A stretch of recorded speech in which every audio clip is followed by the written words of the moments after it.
Olá, meninos, tudo bem com vocês? Bem, como eu havia dito a vocês, nas atividades de inglês, eu iria trazer questões do Enem com gêneros diferentes. Essa semana eu trouxe o gênero música, tá? Já caiu a música American numa prova do Enem, então trechos de música como poemas e como outros vários gêneros sempre caem. Então, cada semana eu vou estar postando um gênero diferente. A música que eu escolhi para trabalhar com vocês, a questões do Enem, é do John Legend, You You're Out There. Nesta música, You You're Out There, que significa, que tem como título Se Você Está Lá Fora, eu irei trabalhar tanto a parte da interpretação, né, que vai ter questões de interpretação, como também irei trabalhar aí a questão do uso desse condicional que se apresenta aí no título. É o condicional if, que significa se. Esse condicional que tem aí como significado se, né, a conjunção if, né, que significa se, é formado aí nas frases com duas orações, que nós conhecemos como if clauses. Nós já havíamos trabalhado esses if clauses, que é formado praticamente por quatro, né? A zero condition, a first condition, a second condition e a third condition. São várias condições. A gente vai rever essas condições, né? Dando uma revisada dessas condições para que vocês possam recordar o que nós já havíamos visto em sala de aula. A única condição que nós ainda não tínhamos visto era a third condition, a terceira condição. Então, como nós ainda não tínhamos visto, eu vou só trabalhar até a second condition. Alright? Let's go.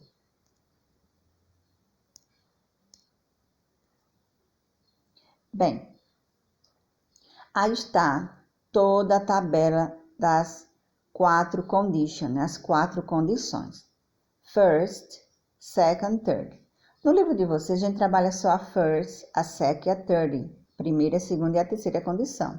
E nós já tínhamos visto a primeira e a segunda. Essa zero condition, vocês viram no ensino fundamental, tá? Eu vou explicar aqui. Ela é very easy. Muito simples. Pay attention, right? Zero condition. Nessa zero condição, a gente diz que é um fato, se dá pelo fato verdadeiro, um fato óbvio. Como eu falei para vocês, nas if clauses são formadas por duas orações. Uma oração com if, tá? Que é uma condição. E a segunda oração, que vem com um verbo principal, ela é de consequência, certo? Percebam que em todas aí tem duas orações. Aí, present simple plus, né? Mais present simple. Então, todas têm duas orações. Vamos observar a zero condition. Como eu falei para vocês, zero condition indica aí a condição zero, um fato óbvio, tá? Um fato verdadeiro. A frase diz o seguinte: If you stand in the rain, you get wet. Se você ficar na chuva, você vai se molhar. Óbvio, né? Segunda frase: If you heat ice, it melts. Se você aquecer o gelo, ele derrete. Óbvio. Então, situações assim, né, que a é óbvia, são fatos verídicos, a gente fala que é a zero condition. Na zero condition, os tempos verbais são dois e são iguais. É o present simple e o present simple. Então, tanto na primeira oração com if, quanto na segunda oração, que é de consequência, os dois aí são, o tempo verbal é o simple present.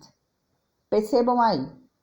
Onde é que eu posso analisar aí que um verbo está no presente simples?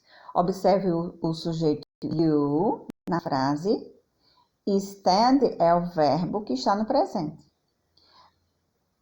Na outra oração, you é o sujeito da frase, get é o presente simples, né? Que é o verbo obter. Stand é o verbo ficar, permanecer. Perceba que estão no presente. Como é que eu recordo, como é que eu lembro que um verbo está no presente simples? Estando ele na terceira pessoa do singular, que é formado pelos pronomes he, she, it, esse verbo no presente simple vai ter um acréscimo de S no final. Ou é S, ou é I, ou IS. Como aí o pronome you faz parte da segunda pessoa, ele segue a regra sem nenhum acréscimo. Como no I, como no you e como no we e they. Então, somente vai ter acréscimo de S para he, she, it. Os demais não tem acréscimo nenhum. Aí a gente consegue conhecer, identificar que está no presente simples. Alright? Partindo aí para a first condition. First condition nós vimos no comecinho do ano. Então, vocês recordam. It is rains. We will cancel. Se chover, nós iremos cancelar a viagem. Segunda frase. If you study, you will pass the exam. Se você estudar, você irá passar no exame. A first condition, que é a primeira condição, a gente diz que ela indica um fato que provavelmente vai acontecer, né? Eu posso dizer que é um fato provável. É provável. Porque se fizer a ação, né? Se fizer aí a condição, a consequência será, obviamente, poderá ser verdadeira. Se chover, nós poderemos cancelar a viagem, mas só se chover. Então, é provável. Se você estudar, você passará no teste. Se você estudar, então, é algo provável, certo? É um fato provável. Agora, a formação dos tempos verbais aí já diferencia da zero condition. São tempos verbais diferentes. Na primeira oração com if clause, vai vir o tempo verbal simple present, que é o presente simples, que eu acabei de explicar na zero condition.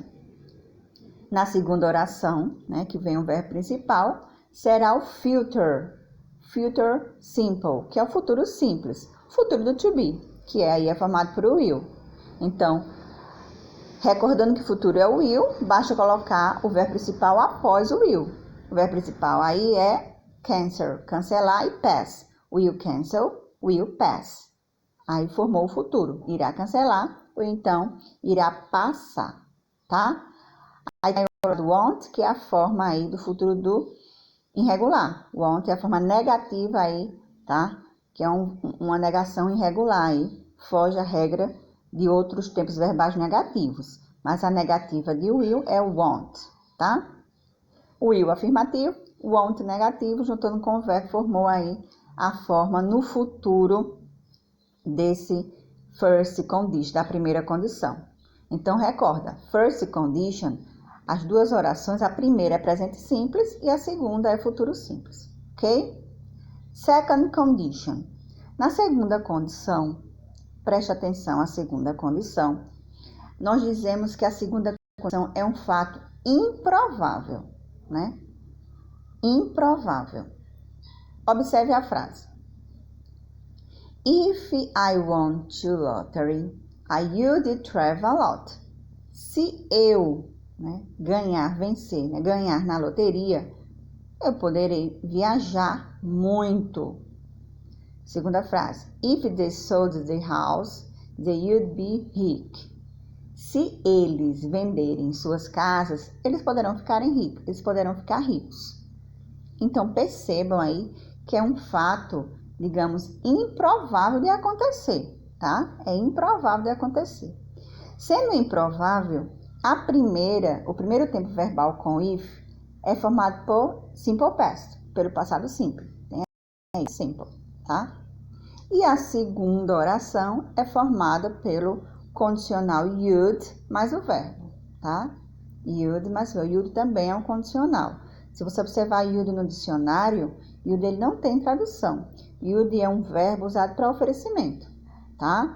Ele é um condicional simples. Quando ele junta com o verbo principal, ele fica aí numa tradução de poderia, viajaria, como eu traduzi aí a frase. I would travel, eu poderia viajar. They would be, eu poderei ficar, ficar rico aí na segunda oração. Então, Na second condition, os dois tempos verbais são simple past e o condicional would be. Would mais o verbo. Recordando aí o simple past. Do you remember the simple past? Como é que eu conheço que uma frase está, né, que um verbo está no passado simples? Os dois verbos aí da frase, won e sold, estão no passado irregular.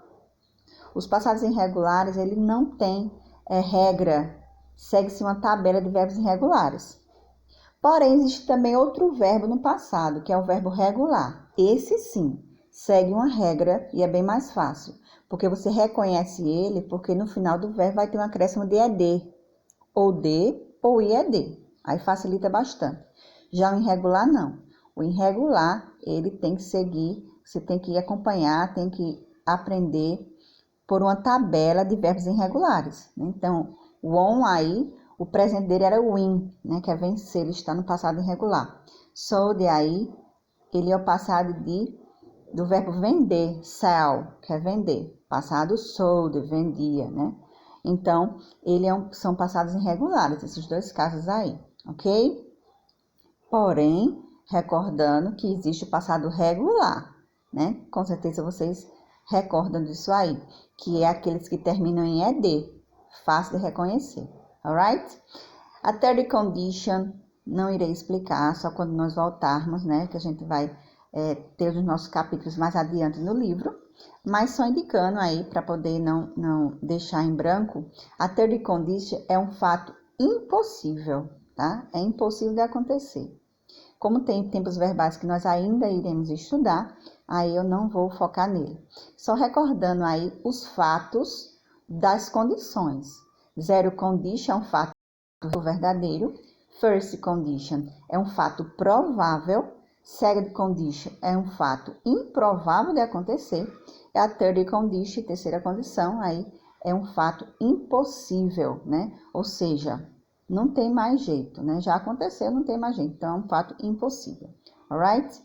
Então, assista o vídeo da música, acompanhe a letra cuidadosamente, né? Vão ouvindo várias vezes, ouvindo a pronúncia, desenvolvendo o vocabulário de vocês. A partir do momento que vocês ouvirem a música, vocês vão ter que fazer uma pesquisa em saber o significado dela, tá? Vão saber o significado dela, para que vocês possam responder as questões propostas, né? Que eu irei colocar para vocês. E assim que vocês responderem, vão enviando para mim, ok? Bons estudos. Bye, bye. See you.